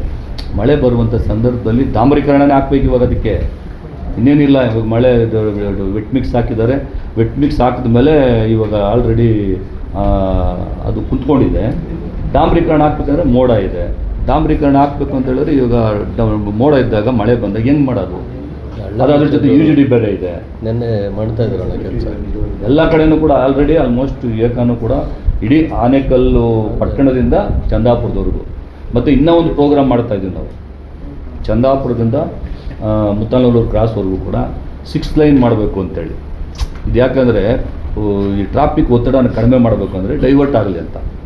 ಇದನ್ನು ಕೂಡ 6 ಲೈನು ಧ್ವಂಸಂದ್ರ ಸರ್ಕಲ್ವರೆಗೂ ಎಲ್ಲಿ ಫ್ಲೈಓವರ್ ಇದೆಯಲ್ಲ ಅಲ್ಲವರೆಗೂ ಕೂಡ ಇದು 6 ಲೈನ್ ಮಾಡೋದ್ರಿಂದ ಅನುಕೂಲ ಆಗುತ್ತೆ ಅಂತೇಳಿ ಅದನ್ನು ಕೂಡ ಒಂದು ಪ್ರಪೋಸಲ್ ಇಟ್ಟಿದ್ದೀವಿ. ಅದು ಕೂಡ ಅದು ಸರ್ಕಾರದ ಸೆಕ್ರೆಟರಿ ಹಂತದಲ್ಲಿ ಅದು ಲೈನ್ ಎಸ್ಟಿಮೇಟ್ ಅದು ಇದು ಎಲ್ಲೆಲ್ಲಿ ಏನೇನು ಮಾಡಬೇಕು ಅಂತೇಳಿ ಮಾಡ್ತಾರೆ. ಇಲ್ಲಿ ಸಮಸ್ಯೆ ಆಗ್ತಾ ಇರೋದು ಏನು ಅಂತ ಹೇಳಿದ್ರೆ ಅಕ್ವಿಜೇಷನ್ ಪ್ರಾಬ್ಲಮ್. ಈ ರೋಡಲ್ಲಿ ಅಷ್ಟು ಅಕ್ವಿಜೇಷನ್ ಸಮಸ್ಯೆ ಇಲ್ಲ. ಇಲ್ಲಿ ಚಂದಾಪುರದಿಂದ ಮುತ್ತನಲ್ಲೂರು ಕ್ರಾಸು ಧ್ವಂಸಂದ್ರದವರೆಗೂ ಅಕ್ವಿಜೇಷನ್ ಸಮಸ್ಯೆ ಇಲ್ಲ. ಅದನ್ನು ಮಾಡಿ ಅಂತೇಳಿ ನಾವು ಪ್ರಪೋಸಲ್ ಮಾಡಿದ್ದೀವಿ. ಅದು ಕೂಡ ಆಗಬೇಕು. ಅದನ್ನು ಕೂಡ ಪ್ರಪೋಸಲಲ್ಲಿ ಇದು ಇಟ್ಟಿದ್ದೀವಿ. ಅದು ನಡೀತಾ ಇದೆ. ರಸ್ತೆ ಅವೈಜ್ಞಾನಿಕವಾಗಿ ನಿರ್ಮಾಣ ಮಾಡ್ತಾ ಇದ್ದಾರೆ. ಅವೈಜ್ಞಾನಿಕ ಅಂದರೆ ಚರಂಡಿನೇ ನಿರ್ಮಾಣ ಮಾಡ್ತೀರಾ, ರಸ್ತೆ ಡಾಂಬರೀಕರಣ ಮಾಡಿಸೋದು ಎಷ್ಟು ಮಾತ್ರ ಸರಿ? ಮಳೆ ಬಂದಾಗ ಮಳೆ ನೀರು ಎಲ್ಲೂ ಹೋಗುತ್ತೆ, ನಿಲ್ಲುತ್ತೆ, ಆಗ ರಸ್ತೆ 6 ತಿಂಗಳಿಗೆಲ್ಲ ಹಾಳಾಗುತ್ತೆ. ಅಗಲೀಕರಣನೇ ಆಗ್ತಾ ಇಲ್ಲ. ಅಲ್ಲಿ ಒಂದು ನಿಮಿಷ, ನೀವು ಹೇಳ್ತಾ ಇರೋದು ಕರೆಕ್ಟ್ ಇದೆ. ಈಗ ಏನಾಗಿದೆ ಅಂತ ಹೇಳಿದ್ರೆ ಡ್ರೈನೇಜ್ ಸಿಸ್ಟಮ್ ಫುಲ್ ಇದೆ ಎಲ್ಲ ಕಡೆ. ಆನೇಕಲ್ ಟೌನಲ್ಲಿ ನೋಡ್ಕೊಳ್ಳಿ ಬೇಕಾದ್ರೆ ಹೋಗಿ. ಒಂದು ಸೈಡ್ ಇದೆ, ಇನ್ನೊಂದು ಸೈಡಲ್ಲಿ ಸ್ವಲ್ಪ ಅಲ್ಲಲ್ಲಿ ಇದೆ. ಏನು ಮಾಡಿದ್ದಾರೆ, ಬಿಲ್ಡಿಂಗ್ಸ್ ಹೈಟ್ ಮಾಡ್ಕೊಂಬಿಟ್ಟವ್ರೆ. ಯಾರೇಳಿ ಈ ಅಂಗಡಿಗಳೆಲ್ಲ ಇಟ್ಕೊಂಡಿದಾರಲ್ಲ ರೋಡ್ ಪಕ್ಕದಲ್ಲಿ ಹೈಟ್ ಮಾಡ್ಕೊಂಬಿಟ್ಟಿದ್ದಾರೆ. ಹೈಟ್ ಮಾಡ್ಕೊಂಬಿಟ್ಟು ಅದು ತೊಳೆಯೋ ನೀರು ಎಲ್ಲನೂ ರೋಡಿಗೆ ಬಿಡ್ತಾ ಇದ್ದಾರೆ. ರೋಡಿಗೆ ಬಿಟ್ಟಾಗ ಏನಾಗುತ್ತೆ, ರೋಡು ಲೂಸ್ ಆಗ್ತಾ ಕಿತ್ತು ಹೋಗ್ತಾ ಇದೆ. ಡ್ರೈನೇಜಲ್ಲೇ ಅವ್ರು ಕರೆಕ್ಟಾಗಿ ಅವ್ರದ್ದು ಬಿಟ್ಟು ಅಟ್ಲೀಸ್ಟ್ ಆ ನೀರೆಲ್ಲನೂ ಡ್ರೈನೇಜ್ಗೆ ಹೋಗೋ ಥರನೂ ಮಾಡಲ್ಲ. ನಮ್ಮ ಪಬ್ಲಿಕ್ಸ್ ಕೂಡ ಇದೆಲ್ಲ ಅರ್ಥ ಮಾಡ್ಕೋಬೇಕಲ್ಲ. ನಮ್ಮ ಸಾರ್ವಜನಿಕರು ಕೂಡ ಇದೆಲ್ಲ ಅರ್ಥ ಮಾಡಿಕೊಂಡು ಎಲ್ಲನೂ ಕೂಡ ಅವರವ್ರ ಜಾಗದಲ್ಲಿ ಅವ್ರವ್ರ ಬಂದೋಬಸ್ತ್ ಮಾಡಿಕೊಂಡ್ರೆ ರಸ್ತೆಗಳು ಹಾಳಾಗಲ್ಲ. ಅದು ಸಾರ್ವಜನಿಕರು ಹೆಚ್ಚು ರೀತಿಯಲ್ಲಿ ಅವ್ರವ್ರ ಅಂಗಡಿಗಳ ಮುಂದೆ, ಮನೆಗಳ ಮುಂದೆ ಏನು ಡ್ರೈನೇಜ್ ಹೋಗಿದೆ ಡ್ರೈನೇಜ್ಗೆ ಹೋಗಿ ನೀರು ಹೋಗೋ ಥರ ಪ್ಲಾನ್ ಮಾಡಿ ಬಿಟ್ಕೋಬೇಕು. ಎಲ್ಲ ಕಡೆ ಅದೇ ಪ್ರಾಬ್ಲಮ್. ಇವಾಗ ನೀವೇ ನೋಡಿದಿರಲ್ಲ, ಈಗ ಚಂದಾಪುರದಲ್ಲೂ ಕೂಡ ನಾನು ಹೈಟ್ ಮಾಡ್ಕೊಂಡವ್ರೆ. ಅವ್ರ ಮನೆಗಳ ಮುಂದೆ, ಅಂಗಡಿಗಳ ಮುಂದೆ ಮಾತ್ರ ಚೆನ್ನಾಗಿರ್ಬೇಕು, ರೋಡ್ ಹೋದ್ರೆ ಹೋಗಲಿ. ಈ ಥರ ಮನೋಭಾವ ಇದ್ದರೆ ನಾವು ಏನು ಮಾಡೋದು? ಆನೇಕಲ್ಲು ಮತ್ತೆ ಹತ್ತುಬೆಲೆ ರಸ್ತೆಯಲ್ಲಿ ರೈಲ್ವೆ ಟ್ರ್ಯಾಕ್ ಏನು ಡಬಲ್ ಟ್ರ್ಯಾಕ್ ಆಗ್ತಾ ಇದೆ. ಆಕ್ಚುಲಿ ಅಲ್ಲಿ ಬಹಳ ಸಮಸ್ಯೆ ಆಗ್ತದೆ, ಸಂಚಾರ ದಟ್ಟಣೆ ಉಂಟಾಗ್ತದೆ, ಬಹಳಷ್ಟು ಕಿಲೋಮೀಟರ್ ನಿಲ್ತಾ ಇದೆ. ದಶಕಗಳ ಬೇಡಿಕೆ ಅನೇಕಂದು ಅಲ್ಲಿ ಫ್ಲೈಓವರ್ ಆಗ್ಲೇಬೇಕು ಅಂತ, ಅಂಡರ್ ಪಾಸ್ ರೈಲು ಬರಲೇಬೇಕು ಅಂತ. ಕೇಂದ್ರ ಸರ್ಕಾರಕ್ಕೆ ಏನಾದರೂ ಒಂದು ಬೇಡಿಕೆ? ಇಲ್ಲ ಬೇಡಿಕೆ ಅಲ್ಲ, ಅಲ್ಲಿ ಏನು ಸಮಸ್ಯೆ ಇದೆಯೋ ಅದನ್ನು ತಿಳ್ಕೊಂಡು ಕೇಂದ್ರ ಸರ್ಕಾರಕ್ಕೆ ಪತ್ರ ಬರಿತೀನಿ. ಮಾನ್ಯ ನಮ್ಮ ಲೋಕಸಭಾ ಸದಸ್ಯರು ಇವತ್ತು ಮಂಜುನಾಥ್ ಅವರು ಅವ್ರಿಗೂ ಕೂಡ ಅವ್ರ ಗಮನಕ್ಕೆ ತಗೊಂಡ್ಬರ್ತೀನಿ. ಯಾಕಂದರೆ ಕೇಂದ್ರ ಸರ್ಕಾರದ ಒಂದು ಯೋಜನೆ ಆಗಿರೋದ್ರಿಂದ ಅದನ್ನು ಅವ್ರ ಗಮನಕ್ಕೆ ತೊಗೊಂಬಂದು ಅವ್ರು ಮಾಡಬೇಕು. ಈ KIDB ರೈತರು ಧರಣಿ ಕೊಡ್ತಿದ್ದಾರೆ ಸರ್, ಸುಮಾರು 100 ದಿನಕ್ಕೂ ಹತ್ತಿರ ಬರ್ತಾ ಇದೆ, ಹಲವಾರು ಹೋರಾಟ. ಈಗ ನಿಮಗೆ ಗೊತ್ತು 100 ದಿನ ಅಲ್ಲ, ಅದು ಸುಮಾರು ಒಂದು ವರ್ಷ ಮೇಲೇ ಆಯಿತು. 1 ವರ್ಷದಿಂದ ಧರಣಿ ಮಾಡ್ತಾರೆ ಅವರು. ನಾನು ಪ್ರತಿಯೊಂದು ಧರಣಿಗೂ ಕೂಡ ಹೋಗಿದ್ದೀನಿ. ಪ್ರತಿಯೊಂದು ಧರಣಿನಲ್ಲೂ ಕೂಡ ನಮ್ಮ ಸರ್ಕಾರ ಇದ್ದರೂ ಕೂಡ ನಮ್ಮ ರೈತರಿಗೆ ತೊಂದರೆ ಆಗಬಾರ್ದು, ನಮ್ಮ ರೈತರ ಜಮೀನು ಉಳಿಬೇಕು ಅಂತೇಳಿ ನಾನು ನಮ್ಮ ಇದು ಫ್ರೀಡಮ್ ಪಾರ್ಕಲ್ಲಿ ಕೂತ್ಕೊಂಡ ಅವರು ಕರೆದಂಥ ಸಂದರ್ಭ ಅಲ್ಲಿ ಹೋಗಿ ಧರಣಿನಲ್ಲಿ ಕೂತ್ಕೊಂಡಿದ್ದೀನಿ. ಸರ್ಜಾಪುರದಲ್ಲೂ ಕೂಡ ನಾನು ಅವ್ರ ಜೊತೆಯಲ್ಲಿ ಭಾಗಿಯಾಗಿದ್ದೀನಿ. ಪ್ರತಿಯೊಂದು ಹಂತದಲ್ಲೂ ಕೂಡ ಮಂತ್ರಿಗಳ ಹತ್ರ ಕರ್ಕೊಂಡು ಹೋಗಿದ್ದೀನಿ, ಎಲ್ಲ ರೈತ ಮುಖಂಡರನ್ನ ಕರ್ಕೊಂಡು ಹೋಗಿದ್ದೀನಿ, ಮತ್ತು ಮುಖ್ಯಮಂತ್ರಿಗಳ ಗಮನಕ್ಕೂ ಕೂಡ ತಂದಿದ್ದೀನಿ. ಯಾವುದೇ ಕಾರಣಕ್ಕೂ ಕೂಡ ರೈತರಿಗೆ ಅನ್ಯಾಯ ಆಗಲ್ಲ. ನನ್ನ ಪ್ರಕಾರ ರೈತರಿಗಂತೂ 100ಕ್ಕೆ 100 ಭಾಗ ಅವ್ರ ಜಮೀನುಗಳು ಅವ್ರು ಉಳಿತವೆ ನನ್ನ ಪ್ರಕಾರ. ಯಾಕಂದರೆ ಕಾನೂನು ಅಡಿನಲ್ಲಿ 5 ಇದೆ ಸರ್, 5 ಇದೆ ಸರ್. ಈಗ ಮತ್ತೆ ಇದರ ಅಗತ್ಯ ಇದೆ. 2400 ಎಕರೆ ಅಕ್ವಿಸಿಷನ್ ನೋಟಿಫಿಕೇಶನ್ ಮಾಡ್ಬಿಟ್ಟಾಗ ನೀವು ಗಟ್ಟಿಯಾಗಿ ನಿಲ್ಬೇಕು, ನಿಮ್ಮ ಸಚಿವರ ಹತ್ರ ಮಾತಾಡ್ಬೇಕು, ನಿಮ್ಮ ಸರ್ಕಾರ ಜೊತೆ ಮಾತಾಡಬೇಕು, ರೈತರನ್ನು ಮುಡಿಸ್ಬೇಕು ಸರ್. ಆ ಜವಾಬ್ದಾರಿ ನೀವೇ ತಗೊಳ್ಬೇಕು. ಅದನ್ನು ನಾನು ನಿಮ್ಗೆ ಹೇಳ್ತಾ ಇರೋದು. ನಿಮಗೆ ಗೊತ್ತು, ನಾನು ಸರ್ಕಾರದ ಒಬ್ಬ ಪ್ರತಿನಿಧಿಯಾಗಿ ನಾನು ಸರ್ಕಾರದಲ್ಲಿ ನೇರವಾಗಿ ಖಂಡನೆ ಮಾಡಿದ್ದೀನಿ. ಎಲ್ಲಿ? ವಿಧಾನಸಭೆಯಲ್ಲಿ ನೇರವಾಗಿ ನಮ್ಮಲ್ಲಿ 5 ಇಂಡಸ್ಟ್ರಿಯಲ್ ಏರಿಯಾಗಳಿದ್ದಾವೆ. ಹತ್ತಿಬೆಲೆ, ಆಮೇಲೆ ವೀರಸಂದ್ರ, ಹೆಬ್ಬಗೋಡಿ, ಬೊಮ್ಮಸಂದ್ರ, ಈ ಜಿಗ್ನಿ ಇಂಡಸ್ಟ್ರಿಯಲ್ ಏರಿಯಾ ಇವೆಲ್ಲ ಇದ್ದಾವೆ. ಅದ್ರ ಜೊತೆಯಲ್ಲಿ KHB ಫಸ್ಟು ಸೂರ್ಯ ಸಿಟಿ ನಗರ 1, 2, 3, 4 ಎಲ್ಲ ಇದ್ದಾವೆ. ಪೆರಿಫೆರಲ್ ರಿಂಗ್ ರೋಡ್ಗೆ ಅಕ್ವಿಸಿಷನ್ ಮಾಡಿದ್ದೀರಿ. ಅದ್ರ ಜೊತೆಯಲ್ಲಿ STR ರೋಡ್ಗೆ ಅಕ್ವಿಸಿಷನ್ ಮಾಡಿದ್ದೀರಿ. ಇವೆಲ್ಲನೂ ಕೂಡ ನಮ್ಮ ತಾಲೂಕಿನಲ್ಲೇ ಬರುವಂಥ ಈ ಒಂದು ಸಮಸ್ಯೆಗೆ ನೀವು ತುಂಬ ತೊಂದರೆ ಮಾಡ್ತಾಯಿದ್ದೀರಿ. ಯಾವುದೇ ಕಾರಣಕ್ಕೂ ಕೂಡ ನಮ್ಮ ರೈತರ ಜಮೀನನ್ನು ಈಗ ಏನು ಅಕ್ವಿಸಿಷನ್ ಮಾಡಿದರೆ 11 ಗ್ರಾಮಗಳಲ್ಲಿ ಅದನ್ನು ಯಾವುದೇ ಕಾರಣಕ್ಕೂ ಬಿಟ್ಕೊಡೋಕ್ಕಾಗಲ್ಲ ಅಂತೇಳಿ ನಾನು ಸೆಷನಲ್ಲೇ ರೆಕಾರ್ಡ್ ಆಗಿದೆ, ಅದರಲ್ಲೇ ಮಾತಾಡಿದ್ದೀನಿ. ಸರ್ಕಾರವನ್ನು ಕೂಡ ಸಕಾರಾತ್ಮಕವಾಗಿ ಸ್ಪಂದನೆ ಮಾಡಿದೆ. ಮಾನ್ಯ ಮಂತ್ರಿಗಳು ನಮ್ಮ ರಾಮಲಿಂಗಾರೆಡ್ಡಿ ಸಾಹೇಬರು ನನ್ನ ಜೊತೆಯಲ್ಲಿ ಇದ್ದರು. ಅವತ್ತು ಹೋಗಿದ್ವಿ ಮಂತ್ರಿಗಳನ್ನು ಭೇಟಿ ಮಾಡೋಕ್ಕೆ MB ಪಾಟೀಲ್ ಅವ್ರನ್ನ. ಅವತ್ತು ಸರ್ವೇನಲ್ಲಿ ಎಲ್ಲೂ ಕೂಡ ಲೋಪಗಳಾಗಿರೋದು, ರೈತರಲ್ಲಿ ಬೆಳೆಗಳನ್ನ ಬೆಳೀತಾ ಇದ್ರೂ ಕೂಡ ಕೂಡ ಪಂಚರು ಅಂತೇಳಿ ಕೊಟ್ಟಿದ್ದಾರೆ. ಕೇಳಿಲ್ಲ, ಹಂಗಲ್ಲ ಇಲ್ಲ. ಈಗ ಸರ್ವೆ ಮಾಡೋದಕ್ಕೆ ಇವತ್ತು ಅವರು ನಮ್ಮ ರೈತರೆಲ್ಲ ಬಂದೇನು ಹೇಳಿದ್ರು, ಫಸ್ಟ್ ಸರ್ವೆ ಮಾಡಿರಿ ಅಂತ ಹೇಳಿದ್ರು. ಮೊನ್ನೆ ಸರ್ವೆ ಮಾಡೋಕ್ಕೆ ಹೋಗಿದ್ದಾರೆ. ಎಲ್ಲಿ ಅಲ್ಲ, ಮೊನ್ನೆ ಸರ್ವೆ ಮಾಡೋಕ್ಕೆ ಹೋದಂಥ ಸಂದರ್ಭದಲ್ಲಿ ನೀವು ಯಾರು ಫಸ್ಟ್ ಸರ್ವೆ ಮಾಡಬಾರ್ದು, ನಮ್ಮ ಪಾಣಿಗಳಲ್ಲಿ ಹೆಸರು ತೆಗೀರಿ, ಆಮೇಲೆ ಮಾಡಿರಿ ಅಂತ ರೈತರು. ಯಾಕಂದರೆ ಇವಾಗ ಸರ್ವೆ ಮಾಡಿದಾಗ ತಾನೇ ಯಾರ್ಯಾರ್ದು ರೈತರು ಬೆಳೀತಾ ಇದ್ದಾರೆ, ರೈತರ ಜಮೀನು ಹೆಂಗೆ ಅಂತ ಗೊತ್ತಾಗೋದು ಸರ್ವೆ ಮಾಡಿದಾಗ. ಅದಕ್ಕೋಸ್ಕರ ಏನು ಮಾಡಬೇಕು, ರೈತರು ಸ್ವಲ್ಪ ಕೋಪ್ರೇಷನ್ ಮಾಡಿ ಅವ್ರಿಗೆ ಅನ್ಯಾಯ ಆದಾಗ ಪ್ರತಿಭಟನೆ ಮಾಡುವಂಥದ್ದು ಇದೆ, ಮಾಡಿದ್ದಾರೆ. ನಾವು ಅವ್ರ ಜೊತೆನಲ್ಲಿ ಇರ್ತೀವಿ. ನೀವು ಸೆಷನ್ ರೈಸ್ ಮಾಡಿದ ಮೇಲೆ ಸರ್ವೆಗೆ ಬರ್ತೀವಿ ಅಂತ ಹೇಳಿರೋದು ಸರ್. ಅದಕ್ಕೆ ಹಿಂದಿನ ರಿಪೋರ್ಟು ಅದು ಬಂಜರು ಭೂಮಿ ಅಂತ ಹೇಳಿದರೆ ಅಲ್ಲ, ಮೊದಲು ಮಾಡಿರ್ಬೋದಲ್ಲ, ಅದ್ರ ಬಗ್ಗೆ ನನಗೆ ಗೊತ್ತಿಲ್ಲ. ಅಕ್ವಿಸಿಷನ್ ಮಾಡೋ ವಿಷಯನೇ ನನಗೆ ಗೊತ್ತಿರಲಿಲ್ಲ. ಇದು ಫ್ಯಾಕ್ಟು.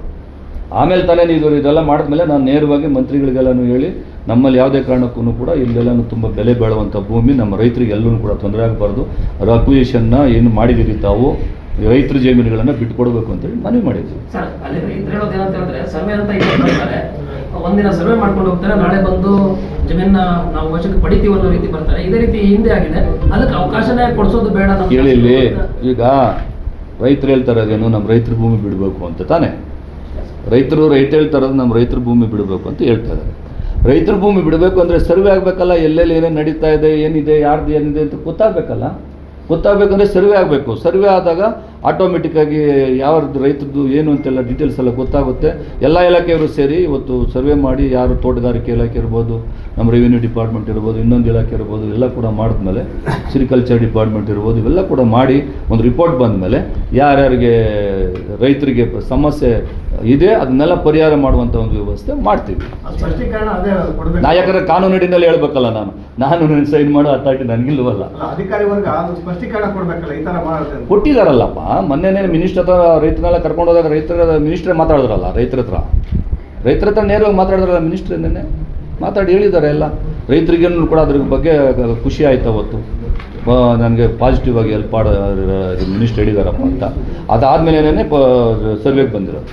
ಸರ್ ಅದು ಮುಖ್ಯವಾಗಿ ತಾಲೂಕಲ್ಲಿ ಸರ್ ಕಸ ಸಮಸ್ಯೆ ಸರ್, ಮುಖ್ಯವಾಗಿ ಚಂದಾಪುರ ಇರ್ಬೋದು, ಹೆಬ್ಬಗೋಡಿ ಇರ್ಬೋದು ಸರ್. ಹಾಂ, ಜಾಗ ಇದ್ರೆ ಸಾಕಷ್ಟು ಕಸ ಸಮಸ್ಯೆ ಈಗ ಆಗಿದೆ. ಕೇಳಿ ಇಲ್ಲಿ, ಅದಕ್ಕೆ ನಾವು ಇಂದಿನ ಸರ್ಕಾರ ಇದ್ದಂಥ ಸಂದರ್ಭದಲ್ಲೇನೆ ನಮ್ಮ ಚಿಕ್ಕನಾಮಂಗಲ ಕಸ ವಿಲೇವಾರಿ ಘಟಕಕ್ಕೇನೇನೆ ಎಲ್ಲ ನಮ್ಮ ತಾಲೂಕಿನಲ್ಲಿರ್ತಕ್ಕಂಥ ಪಂಚಾಯತಿ ಕಸನೂ ಮತ್ತು ಪುರಸಭೆ ನಗರಸಭೆ ಕಸನೂ ಕೂಡ ಅಲ್ಲಿಗೆ ಕೊಡಬೇಕು ಅಂತೇಳಿ ಲೆಟರ್ ಕೊಟ್ಟಿದ್ದೀವಿ. ಇವರು ಅದನ್ನು ಉಪಯೋಗಿಸ್ಕೋಬೇಕು, ನಮ್ಮ ಪುರಸಭೆಯವರು ಪಂಚಾಯತಿಯವರು ಇವರೆಲ್ಲನೂ ಕೂಡ. ಅಲ್ಲೇನಾದ್ರು ಸಮಸ್ಯೆ ಆದರೆ ನಾವು ಸಾಲ್ವ್ ಮಾಡಿಕೊಡ್ತೀವಿ. ಸರ್, ತಾವೇ ಶಾಸಕರಿದ್ದೀರಿ, ಒಂದೆಲ್ಲ ಚೀಫ್ ಆಫೀಸರ್ನ ಅಧ್ಯಕ್ಷನ ಸಭೆ ಕರೆದು ಇದಕ್ಕೊಂದು ಮುಕ್ತಿ ಹಾಡಿದ್ರೆ ಎಲ್ಲ ಒಂದು ಕಡೆ ನಮ್ಮ ತಾಲೂಕೆ ಸೈಂಟಿಫಿಕ್ ಆಗಿ ಒಂದು ವೈಜ್ಞಾನಿಕವಾಗಿ ಈಗ ರಸ್ತೆ ಮೇಲೆ ಇರ್ತಾರೆ, ಅವ್ರು ಕೇಳಿದ್ರೆ ಜಾಗ ಇಲ್ಲ, ನಾವೇನ್ ಮಾಡೋದು? ನೀವು ಹೇಳಿದಿರಿ. ಈಗ ಅದನ್ನು ಎಲ್ಲ ಪುರಸಭೆಯ ಅಧ್ಯಕ್ಷರು, ಉಪಾಧ್ಯಕ್ಷಗಳು, ನಗರಸಭೆ ಅಧ್ಯಕ್ಷರು, ಉಪಾಧ್ಯಕ್ಷರು, ಎಲ್ಲ ಚೀಫ್ ಆಫೀಸರ್ಸು, ಕಮಿಷನರ್ಸ್ನೆಲ್ಲ ಕರಿತೀನಿ, ಸಂಬಂಧಪಟ್ಟವ್ರಿಗೆ ಅದಕ್ಕೊಂದು ಮುಕ್ತಿ ಕೊಡುವಂಥದ್ದು ಪ್ರಯತ್ನ ಪಡ್ತೀವಿ. ಈಗ ಆನೇಕಲ್ ಪುರಸಭೆಯಲ್ಲಿ ಮಾಡಿದ್ದಾರೆ ಸರ್, ಬೊಮ್ಮಸಂದ್ರ ಪುರಸಭೆಯಲ್ಲಿ ಸೆಗ್ರಿಗೇಷನ್ ಮಾಡಿದ್ದಾರೆ ಸರ್. ಒಂದಷ್ಟು ಸೈಂಟಿಫಿಕ್ ಆಗಿ ಮಾಡಿದಾಗ ಒತ್ತಡನೂ ಕಡಿಮೆ ಆಗುತ್ತೆ ಸರ್. ಅದನ್ನು ಇನಿಷಿಯೇಟಿವ್ ಅದು ಅವರು ಒಂದು ಪುರಸಭೆ ನಗರಸಭೆ ಮಾಡೋದ್ರ ಜೊತೆಯಲ್ಲಿ ಜನನೂ ಕೂಡ ಸಹಕಾರ ಕೊಡೋದು. ಹೌದು. ಜನತೆ ತುಂಬ ಇಂಪಾರ್ಟೆಂಟ್. ಪ್ರತಿಯೊಂದಕ್ಕೂ ಕೂಡ ಸಹಕಾರ ಇಲ್ಲ ಅಂತ ಹೇಳಿದ್ರೆ ಯಾರೂ ಏನೇ ಕಾರ್ಯಕ್ರಮ ತಂದರೂ ಕೂಡ ಉಪಯೋಗ ಬರಲ್ಲ. ಜನತೆನೂ ಕೂಡ ಅದಕ್ಕೆ ಸಹಕಾರ ಅದನ್ನ ಅಪ್ಲೀಟ್ ಮಾಡ್ಕೊಳ್ಬೇಕು. ಜೊತೆಗೆ ಸರ್, ಈಗ ಆನೇಕಲ್ದಲ್ಲಿ ಮಾಡೋಕ್ಕೆ ಸಾಧ್ಯ ಆಗತ್ತೆ, ಬೊಮ್ಮಸಂದ್ರದಲ್ಲಿ ಮಾಡೋದಕ್ಕೆ ಸಾಧ್ಯ ಆಗತ್ತೆ, ಬೇರೆ ಕಡೆ ಯಾಕೆ ಆಗೋದಿಲ್ಲ? ಇದನ್ನೊಂದು ಸ್ವಲ್ಪ ಗಂಭೀರವಾಗಿ ಇಲ್ಲ, ಅದನ್ನೇ ನಾನು ಒಂದು ಮೀಟಿಂಗ್ ಮಾಡ್ತೀನಿ. ಮಾಡಿ. ಇವಾಗ ನಾನು KDP ಮೀಟಿಂಗಲ್ಲಿ ಕೂಡ ಎಲ್ಲರಿಗೂ ಹೇಳಿದ್ದೀವಿ, ಮುಂದೇನು ಕೂಡ ಅದನ್ನು ಮಾತಾಡ್ತೀವಿ.